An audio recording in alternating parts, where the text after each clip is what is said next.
And one of the things you mentioned in the book, which you just alluded to now, is that, people often have too much insulin. And then you made a point in the book that most people don't know anything about this. Like, what is this insulin thing? What is this insulin resistance that we often refer to? Do you have kind of a way of explaining it that's kind of quick and dirty in like layman's hmm terminology or hmm something like that? Oh, yeah. Yeah. Yeah. Ben, these are skills honed by teaching 150 20-year-olds every semester. So, yes. Yes, I have layman terms for everything. So, insulin resistance is a coin, if you will, and a coin has two sides, and it is absolutely essential that we understand both sides of this coin. Too often, we might only think of one. Specifically, one side of the coin is the fact that the hormone insulin isn't working the same way that it used to. It's certain cells of the body. And that last little addition is very, very important.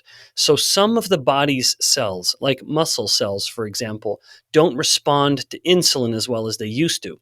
And this is reflected in higher glucose levels because one of insulin's effects at muscle cells would be to open the doors for glucose to come from the blood into the muscle, thereby lowering blood glucose.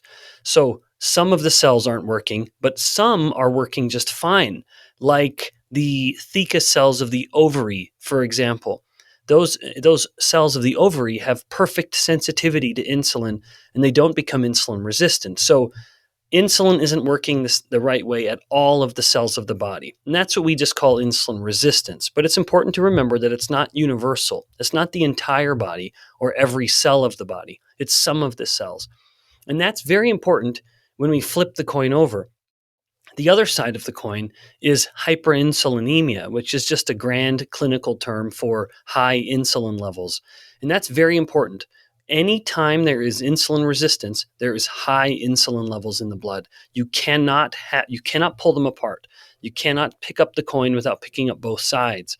And so that matters because remember, there are some cells of the body that respond well to insulin, like the ovary, for example. And now the ovary is getting a lot of insulin and it's sensing it. And insulin has an effect on the ovaries, which is to inhibit the production of sex hormones. And in an ideal circumstance, when insulin is low, that's a very modest inhibition, and insulin doesn't really play much of a factor. But when insulin levels are high, like they are during insulin resistance, now the ovaries are seeing too much insulin and they're responding too much to that insulin. And you have an inhibition of the production of sex hormones.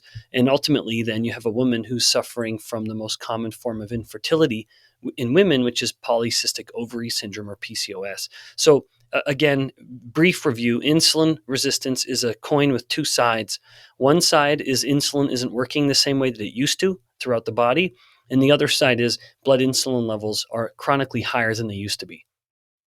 Yeah, yeah. And that's a really good explanation.